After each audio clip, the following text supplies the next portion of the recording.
ከዘር ማንዘሩ የመጣ ገዳይ አጋንንት አለበት። ኢሬቻን ለማስወገድ ወደ አደባባይ መውጣት አለበት። ውሸት ነው ይሄ፣ የሰላም ነው፣ የፍቅር ነው። የምን ፍቅር ነው? ሰይጣን የሚሰጠው ፍቅር። አሁን እዛ ደስተኞች መስሎ ምናምን ቅቤ ተቀብተው በሜዳ ላይ እዛ የሚሄዱ እኔ 100% እርግጠኛ ነኝ አንድ ቀን ወጥቶ ይመሰክራሉ። ሌሊት በሙሉ ሲያቃዣቸው ነው የሚያድሩት፣ ሲያሳድዳቸው ነው የሚያድሩት፣ ሲጫወትባቸው ነው የሚያድሩት። ስለማመልኩት የማውቀው እኔ ነኝ። እኔ የማውቀውን አታውቅም የሚል ሰው በምድር ላይ የለም። እንዴት ይኖራል? በእኔ ያየሁትን ነው ያጣሁት። ወንድሞቼን ኢሬቻ ሃይማኖት ነው ብሎ ሲናገሩ ሰማሁ በዩቱብ ላይ። እነሱም ራሳቸው አንድ አቋም የላቸውም። አንዳንዱ ባህል ነው ይላል፣ ሌላው ሃይማኖት ነው ይላል። ሰይጣን ነገሩ ሁልጊዜ ማወናበድ። ክርስቲያኖች ብርሃን ከጨለማ ጋር ምን ግንኙነት አለው? ብርሃን በውስጤ ካለ አንተ ከጨለማ ጋር ምኑን ነው የምታከብረው? በኦሮሞ ህብረተሰብ ዘንድ ትልቅ ስፍራ የሚሰጠው በዓል ነው። ክረምት በነጎድጓድ በአስፈሪ ዝናብ ይታወቃል፣ በጨለማ ይወከላል። የወቅት ሲሻገር ክረምቱ ተገባዶ መስኩ ሲፈኩ ብርሃን ሲፈነጥቅ የወንዞች ሙላት ሲቀንሱ በጨለማ ከሚወከለው አስፈሪ ወቅትም ተሻግሮ አደይ አበባ ሲፈካ ይህን የጭንቅ ጊዜ ያሳለፈን አምላክ ህዝቡ ተሰብስቦ ምስጋናም ይቸረዋል። ኢሬቻ በኦሮሞ ህብረተሰብ ዘንድ ትልቅ ስፍራ የሚሰጠው ክብረ በዓል ነው። በዓሉ በወንዝ ዳር የሚከበር ሲሆን በስፍራውም ዋቃን ያመሰግኑበታል የሚል ስያሜን ከጊዜያት በኋላ ይዟል። ሆኖም ግን ቅሉ ውሉን አይረሳምና በኢሬቻ ክብረ በዓል ላይ ተትቷል የተባለው ባዕድ አምልኮ በዛሬው ዕለት በግላጭ ተከናውኗል። እንስሳት ከነነፍሱ ለውሃ ይገበራል፣ ዛፍም ቅቤም ይቀባል። ይህ አሳፋሪ ባዕድ አምልኮም ተትቷል በተባለበት ኢሬቻ ላይም በይፋም ተከናውኗል። የትና እንዴት የሚሉትን እንዲሁም የህብረተሰቡ ምላሽ ምን ይመስላል የሚለውንም በመረጃችን ይዘንላችኋል፣ ታደምጡታላችሁ። በሌላኛው መረጃችን በወደዳችሁት የአድባር ዛፍ ታፍራላችሁ እንደሚል ትንቢተ ኢሳይያስ ምዕራፍ 1 ቁጥር 29 ላይ ኢሬቻ ላይ የሚከበረው መንፈስ ነው። ነገር ግን ቅዱሱ አይደለም። ኢሬቻ ከክርስትና እምነት ፈጽሞ ተጻራሪና ጸረ ነፍስም ነው። የኢሬቻ ዛር መንፈስ ቅዱስም አይደለም። ለእግዚአብሔር እንጂ ለዛፍም አንበረከክም። ለሚያልፍ ፖለቲካ የማያልፍ እግዚአብሔርን አናስቀይም። ይህን ተከትሎም ሰፊ ዘገባ ይዘንላችኋል፣ እንዲሁ በቆይታችሁ ታደምጡታላችሁ። በስተመጨረሻም ጌታ አስደንጋጭ ራእይን አሳይቶኛል፣ በኢሬቻ የሰው ሕይወት ይጠፋል ሲሉ አንጋፋው የእግዚአብሔር ሰው ክቡር ዶክተር ቄስ ቶሎሳ ጉዲና ተናገሩ። በእግዚአብሔር ቤት ውስጥ ለበርካታ ዓመታት ያገለገሉትና በአገልግሎታቸውም አንቱታን ያተረፉት የወንጌል አርበኛ ቄስ ቶሎሳ በግላጭ በኢሬቻ ክብረ በዓል ላይ የሚፈጸሙትን የባዕድ አምልኮቶችን በማንሳት በይፋ ተናግረዋል። አጋንንትን የሚያመልክ ኦሮሞ ስለሌላው መልካም ማሰብ አይችልም፣ ራሱና ልጆቹን ይጨርሳል። ኢሬቻን ለማስወገድ አደባባይ መውጣት አለብን በማለትም በኢሬቻ ላይ ያለውን እውነታም አጋልጠው ተናግረዋል። በቄስ ቶሎሳ አንደበት የተነገረው አስደንጋጭ እውነታ ምን ይሆን? በቆይታችሁም ከአንደበታችሁ ታደምጡታላችሁ።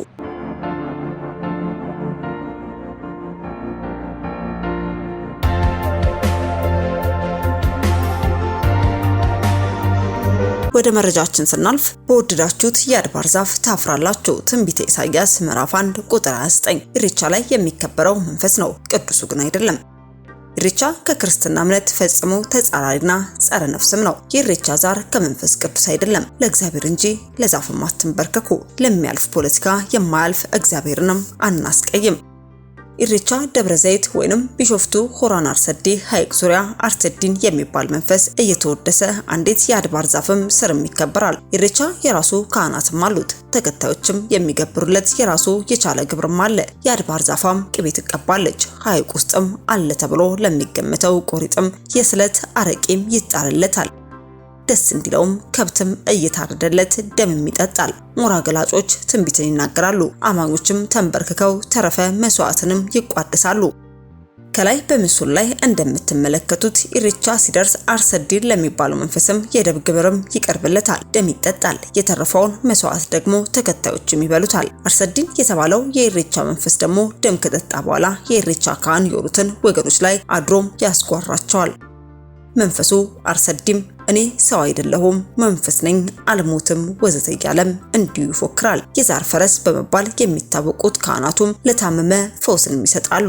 እነዚህ የኢሬቻ ካህናትም ኢሬቻ ሲከበር ሆራን አርሰዲን ያለችውን የአድባር ዛፍ ስር እየተገናኙ ድቤ ይመታላቸዋል። ሆራ ቀውጢም ትሆናለች።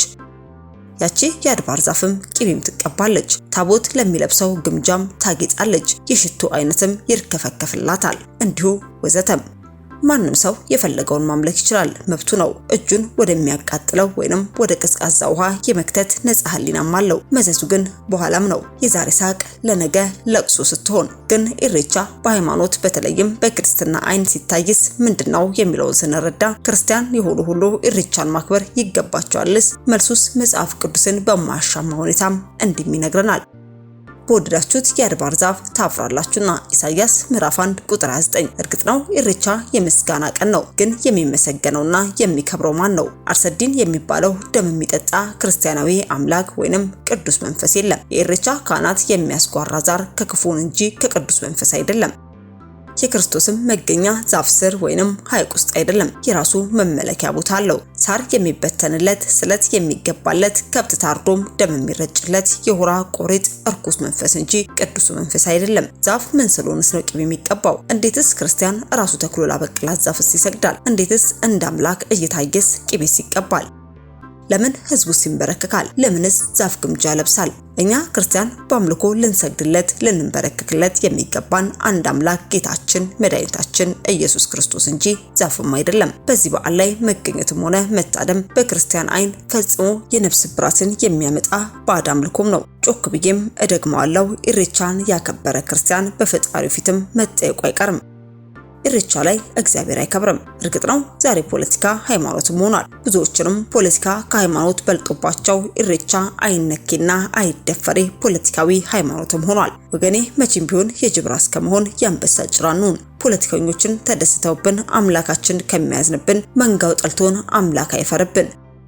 ጣዖትን አናንግስ። በነጻነት ስም በአምልኮ ባዕድ ሸክላን አንጥመድ። ወፍጮ ቤት ገብቶ ቡናኝ ዱቄት ሳያገኘው የማይወጣ ሰው የለም። እንዲህ አይነት በዓላትም ላይ ተሳትፎ በመንፈሱ የማይወጋም አይኖርም። ወደሽ ከተደፋሽ ቢረግጦሽ አይክፋሽ ነው ነገሩ። ዛሬ በዓል ያከበርን መስሎን ያደመቅነው የመንፈስ በዓል ነገ ስፒሪቹዋል ፓራሳይት ሆኖ እድሜ ዘመናችን ዋጋ የሚያስከፍለን እንዳይሆን ነገ በፈጣሪ ፊት ዋጋ ትከፍሉበታላችሁና ክርስቲያኖች ይህን የባዕድ አምልኮ ከሚደረግበት የኢሬቻ ክብረ በዓል ራሳችሁን እንድትቆጥቡ ስንል መልእክታችንን ማጋራት ወደድን።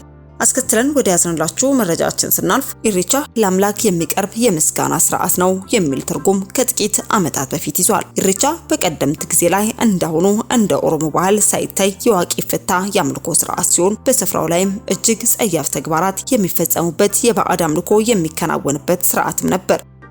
ሆኖም ግን ዓመታትን እየወለዱ ኢሬቻ የባዕድ አምልኮ መሆኑ ቀርቶም የኦሮሞ ህብረተሰብ ባህል ነው በመባል በሁሉም በሚባል መልኩም በጋራ በመዲናችን አዲስ አበባና በደብረ ዘይትም ይከበራል።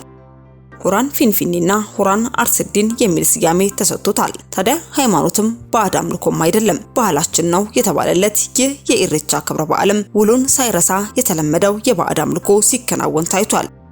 በዚህ ተግባርም ሆራን አርሰዲን በሚከበርበት በደብረ ዘይት ከተማ በሆራን ሐይቅ ላይም ዶሮ ለመጣል መስዋዕት ለማድረግ ሲሞክሩ የነበሩ የአካባቢው ነዋሪዎችም በስፍራው ባሉ ወጣቶች ዘንድ እጅ ከፍንጅ ተይዘው በአደባባይ ተጋልጠዋል።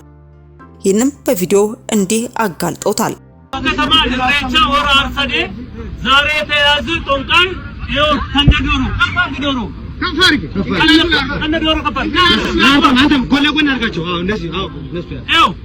ኢሬቻ ማለት የፍቅር የመቻቻል የመከባበር የአባገዳ ልጆች እንኳን ከጨለማ ወደ ብርሃን አወጣችሁ ብለው የምንገናኝበት ቦታ እጀ ከፍንጅ ዶሮ ሊጥሉት የተያዙት ጦንቃዮች ይሁት የኢትዮጵያ ህዝቦች እኛ የምንፈልገው ፍቅርና አንድነት ነው እንጂ ጦንቃይ አንፈልግም። የአባገዳ ልጆች በስተመጨረሻ ወደ ያዝንላችሁ መረጃችን ስናልፍ ጌታ አስደንጋጭ ራእይን አሳይቶኛል፣ በኢሬቻ የሰው ሕይወት ይጠፋል ሲሉ አንጋፋው የእግዚአብሔር ሰው ክቡር ዶክተር ቄስ ቶሎሳ ጉዲና ተናግረዋል።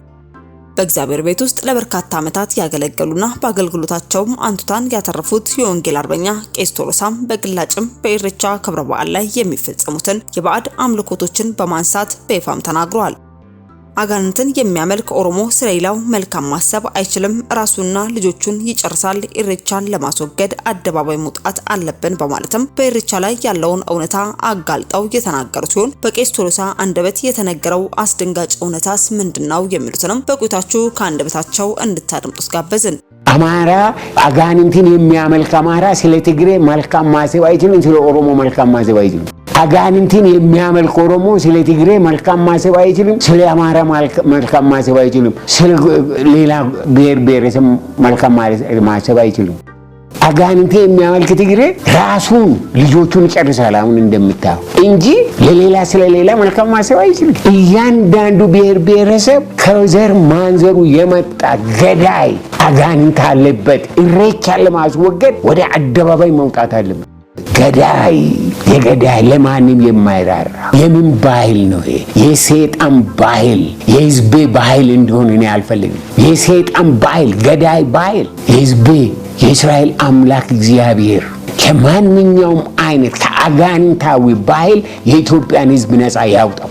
የኔ ጸሎትና የኔ አቋም እንደዛ ነው። እኔ እኮ በአይኔ ያየሁትን ወላጆቼ ያለፉበትን ህዝቤ እንዳያልፍበት ነው እኮ የኦሮሞ ህዝብ እንዳያልፍበት እኮ ነው።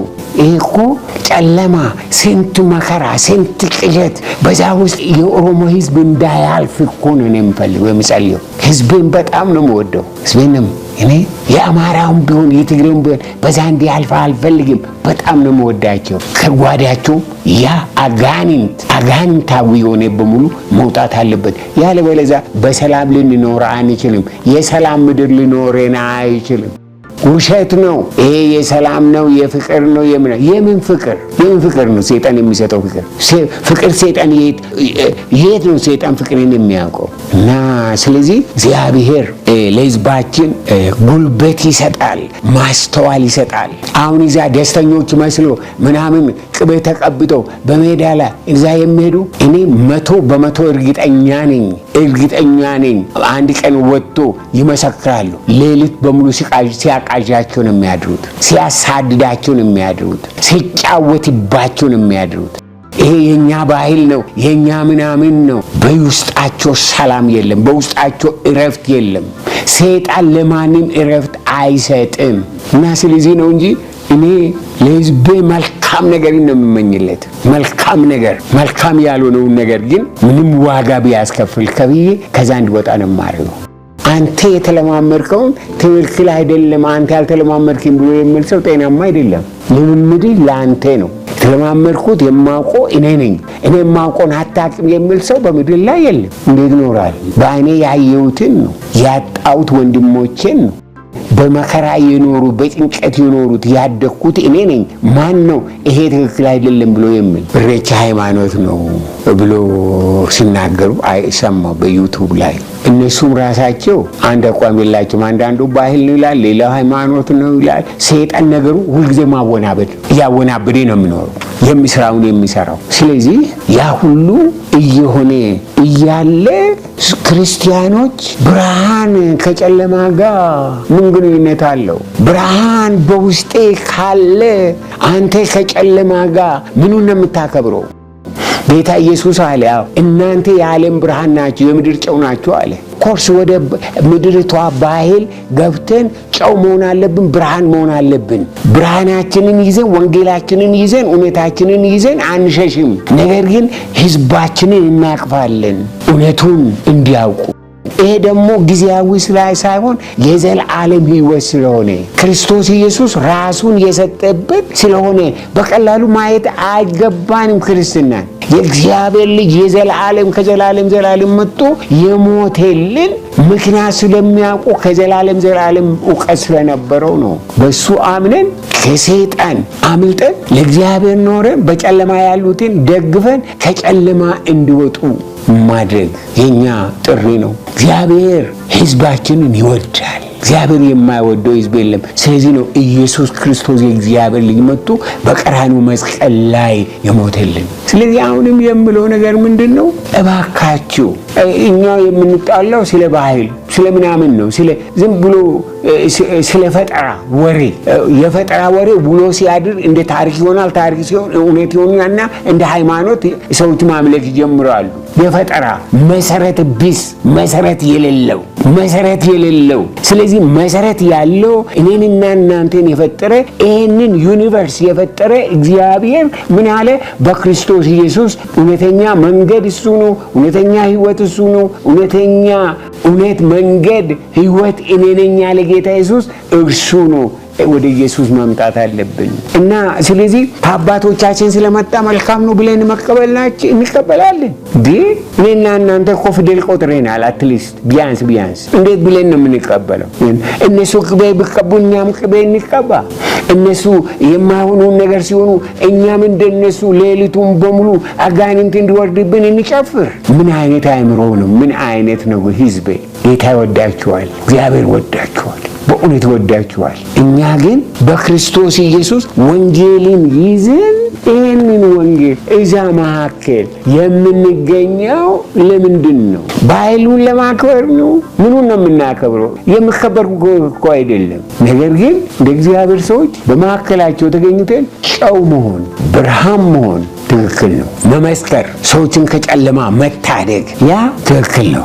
ለምስክርነት እንሄዳለን። ሰዎችን መንገድን ለማሳየት እንሄዳለን። ነገር ግን ዝም ብለን በመከራ የዱሮውን እያወራን የሚያወሩቱ የዱሮዎቹ ምን እንደሆነም ሀሳባቸውም አይስማማም። 100% የተለያየ ሀሳብ የሚያቀርቡትን ይሄንን መከተል ራሱ ትልቅ ጉዳት ነው። እግዚአብሔር ይቅር ይበላቸው። ይህንን የሚያደርጉት እግዚአብሔር ይቅር ይበለን። እንዋደድ። በክርስቶስ ኢየሱስ ሕይወት አለ። በክርስቶስ ኢየሱስ ምሕረት አለ። በክርስቶስ ኢየሱስ የዘላለም ብርሃን አለ፣ ሰላም አለ። እናንተ ሌሊቱን በሙሉ ስትቃዡ የምታድሩ ሰይጣን ሲያሳድዳችሁ በውስጣችሁ ሰላም የሌለ ውጡ። ከዛ ወደ ኢየሱስ ክርስቶስ በጌታ ፊት ተንበርክካችሁ ጌታ ወደ ሕይወቴና ሕይወቴን ታሪኬን ለውጥ ብላችሁ ጌታን ጠይቁ። ከዛ በኋላ ለባህል አትጓጉም። ለማሆን ነገር ራሳችሁን አታቀርቡም።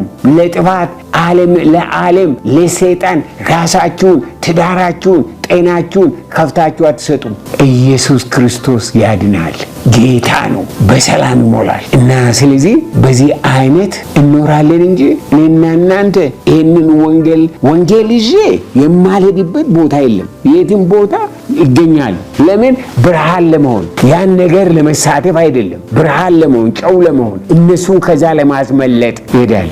ነገር ግን ይሄ መልካም ነው፣ ይሄ ባህል ነው፣ ምንም አይደለም እያሉ የማይሆነውን ነገር ሲያወሩ ቆይቶ ወደ ቤት መግባት ያመኑትን ጌታን ማቃለል ነው፣ ወንጌልን ማቃለል ነው። ይሄ ነው እውነቱን ተነጋግረን ወገኖቼ፣ እኔና እናንተ እንደጋገፍና ከጨለማ እንውጣ። በቃ ይሄ ነው የሚያዋጣ። እኔ የድሮ ኢሬቻና የዛሬ ኢሬቻ የተለያዩ መሆናቸውን አልሰማሁም። አንተን ካሁን አንተንም ሰማ። የድሮ ሰይጣንና የዛሬ ሰይጣን አንድ ነው። ድሮም የሚያወናብድ ሰይጣን ነው፣ ዛሬም ያወናብዳል። አንድ ነው። ሁለት አይነት ሰይጣን የለም። መልኩን ቀይሮ ሰዎችን ህይወታቸውን ሊያወናብድ የሚነሳ ሊኖር ይችላል እና ስለዚህ የእግዚአብሔር ሰዎች አገልጋዮች በተለይ ይህንን ህዝብ ከጨለማ ታወጡ ዘንድ የተጠራችሁ ለራሳችሁ በጨለማ ተይዛችሁ በጨለማ ታስራችሁ በውስጣችሁ ሰላም የሌለ እናንተ ጌታ እግዚአብሔር ይቅር ይበላችሁ። ወደ ጌታ ቅረቡ። ጌታ ኢየሱስን እወቁት። ውደዱት፣ ይወዳችኋል። ውደዱት፣ ይወዳችኋል። እኔና እናንተ በአስተሳሰብ በአካሄድ በሁሉ ነገር ጌታን መምሰል አለብን። ጌታን መምሰል አለብን። የእግዚአብሔር ቃል ይሄ የሮሜ መጽሐፍ መቼስ በጣም አስደናቂ መጽሐፍ ነው። ምን ይላል መስራች? ሮሜ ምዕራፍ 12 ቁጥር 1 እንግዲህ ወንድሞች ሆይ ሰውነታችሁን እግዚአብሔርን ደስ የሚያሰኝና ሕያው ቅዱስ መስዋዕት አድርጋችሁ ታቀርቡ ዘንድ በእግዚአብሔር ራእይ ይለምናችኋል። ምንድን ነው የምጠይቀው? ምንድን ነው የሚለው ይሄ ቃል? ሰውነታችሁን ይህን እግዚአብሔርን ደስ የሚያሰኝና ሕያው ቅዱስ መስዋዕት፣ ቅዱስ የተቀደሰ ሕይወት፣ የተቀደሰ አነጋገር፣ የተቀደሰ አኗኗር ነው እንጂ እኛ ሌላ ነገር ውስጥ ገብተን በእግዚአብሔር ራእይ ለምናችኋለሁ ካለ በኋላ እርሱም ለአእምሮ የሚመች አገልግሎታችሁ ነው የእግዚአብሔር ፈቃድ፣ እርሱም በጎና ደስ የሚያሰኝ ፍጹምም የሆነው ነገር ምን እንደሆነ ፈትናችሁ ታውቁ ዘንድ በልባችሁ መታደስ ተለወጡ እንጂ ይህን ዓለም አትምሰሉ። በቃ ይህን ዓለም አትምሰሉ። እነዛ ከጨፈሩ ከነሱ ጋር ወጥተህ ልትጨፍር፣ እነዛ ሌላ ነገር ካደረጉ ከነሱ ጋር ወጥተህ ሌላ ነገር ልታደርግ እግዚአብሔር ቃል እንደሱ አይልም። ከተንከፍ ነው ራስህን ቅዱስ ነገር ፍጹም አድርገህ ለጌታ አቅርብ ነው እግዚአብሔር የሚለን ይህንን ነው። ስለዚህ እኔ ያለኝ ሀሳብ እንደዛ ነው። እኔ የድሮ የዘንድሮ የሚባለው ነገር አልሰማውም። ብሰማም ደግሞ የዱሮም ሰይጣን ነው፣ ዛሬም ሰይጣን ነው። የዱሮም ገዳይ ነው፣ ዛሬም ይገላል። የዱሮም አጥፊ ነው፣ ዛሬም ያጠፋል።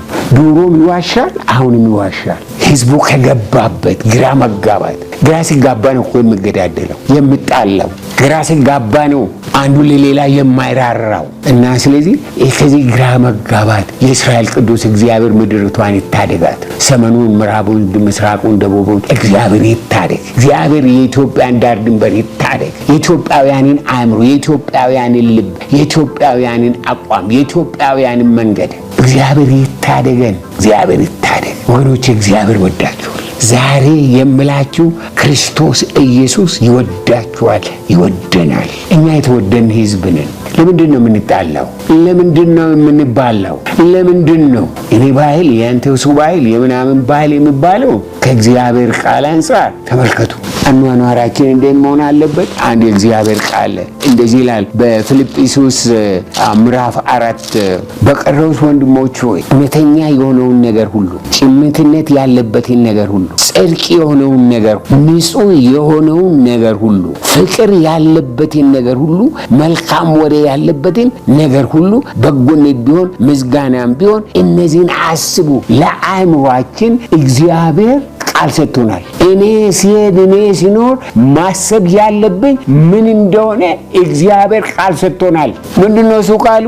የእግዚአብሔር ቃል የሚለው ምንድነው? እውነተኛ የሆነውን ነገር ሁሉ፣ ውሸት በበዛበት ምድር፣ ውሸት፣ ፈጠራ፣ የፈጠራ ሃይማኖት፣ የፈጠራ ባህል በበዛበት ምድር ምንድነው የሚለው የእግዚአብሔር? እውነተኛ የሆነውን ነገር ሁሉ፣ ጭምትነት ያለበትን ነገር ሁሉ፣ ጽድቅ የሆነውን ነገር ሁሉ። ጽድቅ አለበት ወይ? በምትሰራው ውስጥ ያጸድቃል ወይ? ንጹሕ የሆነውን ነገር፣ ንጹሕ ደስ አይልም? ንጹሕ የሆነውን ነገር ሁሉ፣ ፍቅር ያለበትን ነገር ሁሉ። ፍቅር ዋካችሁ እንዋደድ። እግዚአብሔር ፍቅር ነው። እግዚአብሔር ፍቅር ነው። የኢትዮጵያ ሕዝብ እግዚአብሔር ፍቅር ነው። እግዚአብሔር ወዳችኋል። እግዚአብሔር ወደናል። እንዋደድ። ፍቅር ያለበትን መጠላላትን፣ መገዳደልን፣ ሌት ተቀን መቃ እንደዚህ ማድረጉን እናቁም። የሰይጣን አካሄድ ነው እሱ። እኔና እናንተ ግን እንዋደድ። አብሬን ለመኖር፣ አብሬን ለመስራት፣ አብሬን ለማደግ እንያያዝ። እግዚአብሔር ይወደናል። በዚህ ዘመን በተለይ በዚህ በ2018 ዓመተ ምህረት እግዚአብሔር ኑሯችሁን ይባርክ። በማስተዋል ተባረኩ። በመውጣት በመግባት ተባረኩ። እግዚአብሔር ስራችሁን ይባርክ። አቋማችሁን ይባርክ። በሁሉ ነገራችሁ ተባረኩ። እግዚአብሔር በጤና ይባርካችሁ፣ በአነጋገር ይባርካችሁ። አንደበታችሁ የተባረከ ይሁን። ዓይናችሁ የተባረከ ይሁን። ጆሮአችሁ የተባረከ ይሁን። የምትናገሩት ሁሉ ለሌላዎች በረከት ይሁን። እግዚአብሔር ይባርካችሁ። ከሰይጣን ይጠብቃችሁ። እግዚአብሔር ከውርቀት ይጠብቃችሁ። ከእንደዚህ ከሚያጠፋ መናፍስት ዓለም እግዚአብሔር ይጠብቃችሁ። ክፉ ነገር ወደ አንተ አይቀርብም፣ መቅሰፍትም ወደ ቤት አይገባም። በመንገድ ሁሉ ይጠብቁ ዘንድ መላእክቱን ስላንተ ያዛችኋል ተብሎ እንደተጻፈ የእስራኤል ቅዱስ እግዚአብሔር ቤታችሁን ከሰይጣን፣ ከጥፋት፣ ከውርቀት፣ ከበሽታ፣ ከሁሉ ነገር ይጠብቅ። እግዚአብሔር በክርስቶስ ኢየሱስ ደም ቤታችሁ ይጠበቅ፣ ፊታችሁ ይጠበቅ፣ ትዳራችሁ፣ ኑሯችሁ፣ ጤናችሁ ይጠበቅ፣ ልጆቻችሁ ይጠበቅ፣ የልጆች ልጆቻችሁ። እግዚአብሔር ይባርካችሁ። አንድ ሀገር ትለወጥ ዘንድ ዋጋ መክፈል ያለበት ትውልድ አለ። ዋጋ ለመክፈል የማይፈልግ ትውልድ፣ የዶሮ እንደ ዶሮ እንቀጥል የሚል ትውልድ ሁልጊዜ ያጉረመርማል፣ ይጣላል። በቃ ሀሳቡ ለየት ያለ ነው። አንድ ጊዜ አንድ አባት እዚህ መንገድ ላይ ቆሞ አዲስ አበባ ይሄ ህንፃ ለምንድን ነው የሚያስፈልገው? እኛ የተራምን ህንፃ ምናምን ይሉ ነበር። እና ከዛ በኋላ ጠጋ አልኳቸውን ይሄ ህንፃ እኮ ለእኔና ለእርሱ አይደለም፣ ይሄ ለሚመጣ ትውልድ። እኛ እኮ በማይሆን በጎጆ ውስጥ ነው ያደግነው። ምንም ንጽህና የሚባል ነገር አላወቅንም። አሁን ግን የሚመጣው ትውልድ በጤናማ ቦታ ተወልዶ በጤናማ መንገድ አድጎ በጤናማ ኑሮ እንዲኖሩ ከአሁኑ መንገድ መከፈት አለበት፣ ስራ መሰራት አለበት ነው። ስለዚህ ሰዎች ያጉረመርማሉ። ያወቁት ቦታ አንዳንዶቹ መስቀል አደባባይ ፈረሰ ምናምን ታረሰ ምናምን ብሎ ሲጮሁ ጭንቅላት ያለው ሰው አሁን የተሰራውን የሚያይ ሰው መጥቶ ይቅርታ መጠየቅ ነበረበት። እንደዚህ የሚል ሰው የዚህ አይነት ነገር አለ እና አንዳንድ ሰዎች ከመጀመሪያ እስከ መጨረሻ ብርሃንን እንዳያዩ ጨለማ ውስጥ እንዲመላለሱ እንዲኖሩ በዛ ኑሯ አልፏቸው በቃ ከዚህ ዓለም የሚያልፈዋል። ይሁንና ኢትዮጵያ አሁንም በቃ 100% ትለወጥ ዘንድ ዋጋ የሚከፍል ትውልድ አለ። ያ ትውልድ ደግሞ ይሄ ትውልድ ነው። በተለይ የኔ ትውልድ፣ ይሄ ያረጀ ትውልድ ዋጋ መክፈል አለበት። አይጎዱም ማለት አይደለም። አንዳንዱ ቤታቸው ይፈርሳል፣ አንዳንዶቹ ሁኔታቸው እንደዚህ ይሆናል። አይጎዱም ማለት አይደለም፣ ይጎዳሉ። ነገር ግን ዋጋ መክፈል አለብን። ያለበለዚያ ልጆቻችን ልክ እኛ በህነው ይሄዳሉ፣ እኛ በኖርነው ይኖራሉ። እኛ ዝም ብለን እንትን ሆነን በምድር ላይ እንኖራለን ማለት ነው። ስለዚህ አሁን እግዚአብሔር በከተማይቱ ላይ ይሄ ነው ማንም መመለስ ማንም መቋቋም የማይችል ለውጥ እያመጣ ነው ማንም። ስለዚህ እነዚህ የሚያጎረመርሙ በተለይ ክርስቲያኖች ጌታም ይቅርታ ቢጠይቁና ጌታ ሆይ ምን ልክፈል፣ ምንድነው እኔ የምከፍለው ዋጋ በዚህ ለዚህ ለውጥ ብሎ እግዚአብሔርን መጠየቅ እንጂ ማጉረምረም የለባቸውም። ክርስቲያኖች ሲያጎረመርሙ በጣም አፍራለሁ እና የዚህ አይነት እንትን አለ። ኢትዮጵያ ስለ ህዳሴ ግድብ እግዚአብሔር ስለሰራው ለመሪዎች ስለሰጠ ጭካኔ በቃ አቋም ይሄ መሰራት አለበት ብለው ለዘመናት ንብረታችን ሀብታችን የሆነው አባይ ሌሎችን ሲመግብ ሌሎችን ሲያበለጽግ የኖረ አባይ ይህንን ውሳኔ ወስኖ መሪዎች እንስራ ስሉ እኔና የኢትዮጵያ ሕዝብ በሙሉ ተንበርክኮ እግዚአብሔርን ማመስገን ነበረበት። እግዚአብሔርን አሁን ጭንቅላት ያለው ጤናማ የሆነ ሰው ህዳሴ ግድብ ለምን ተሰራ ብሎ አንድ ጥያቄ ይኖረዋል። አንድ ሁለት አይደለም፣ አንድ ጥያቄ ይኖረዋል። ምክንያቱም ይሄ ለህዝባችን፣ ለምድራችን፣ ለልጆቻችን፣ ለኛ ቀርቶ ለጎረቤት አገሮቹ እንኳ ብርሃን በረከት የሚሆን ስራ ነው። ይሄ ደግሞ ነበር፣ ይሄ ሀብት ነበረ፣ አልተጠቀምንበትም። አሁን ይሄንን ሀብት እንጠቀምበት ተብሎ ሲሰራ ይሄ ለዛ ላይ የሚያጎረምርሙ ሰዎች ጤናማ መሆናቸው ያጠያይቃል። እና ስለዚህ ለውጥ እንዲመጣ ዋጋ የሚከፍል ትውልድ አለ። ዋጋውን ለመክፈል እንዘጋጅ። ለውጥ ሲመጣ ደግሞ እግዚአብሔርን እናመስግን፣ አናጎረምርም። በቃ እና በማጎረምርም የትም አልደረስንም። ኢትዮጵያ እንደ ኢትዮጵያዊነቷ ህዝቡ ሰሜኑ፣ ምስራቁ፣ ምዕራቡ፣ ደቡቡ እንደ አንድ ህዝብ ተያይዞ አንድ ላይ ቆሞ በድህነት ላይ፣ በእጦት ላይ፣ በክፋት ላይ፣ በጥላቻ ላይ ተያይዞ እንዳይነሳ የእያንዳንዱ ብሔር ብሔረሰብ አምልኮ ያን ህዝብ ይዞታል፣ አስሮታል። እያንዳንዱ አስሮታል። ምክንያቱም በዛ ውስጥ ያለው የባዕድ አምልኮ ሰይጣናዊ ነው። ሰይጣን ለማንም መልካም ነገር የለውም። ለአገር፣ ለቤተሰብ፣ ለግለሰብ መልካም ነገር የለውም እና ስለዚህ ሰይጣን በቤቱ በማዕከሉ ያለው ህዝብ ደግሞ መያያዝ አይችልም። ሁልጊዜ እንደተተናኮለ፣ ሁልጊዜ እንደተጣላ፣ ሁልጊዜ እንደተጋጨ አሁን በአሁኑ ጊዜ በ21ኛው ክፍለ ዘመን በስንት ሺህ የሚቆጠሩ ወጣቶች ሲያልቁ ሌላ ሀገር ሄዶ አይደለም ለባዕድ ሀገር በዳር ድንበር ላይ የተጣሉ እርስ በርስ ምንድነው እሱ ኢትዮጵያውያን የሚያመልኩት አጋንንት ፍቅርን የማያውቅ ሁልጊዜ ጥላቻ፣ ሁልጊዜ ንቀት፣ ህዝቡን የሚያፋጅ በኢኮኖሚያችን ላይ፣ በአኗኗራችን ላይ፣ በህብረታችን ላይ ወደ ኋላ የሚጎትት ይሄ ነው። ውድ የሻሎም ቲዩብ አድማጭና ተመልካቾቻችን ለሰዓቱ የያዝንላችሁ መረጃ ያደመጣችሁትን ይመስል ነበር። በሌላ አዳዲስ መረጃዎች እስከምንገናኝ መልካም ቆይታ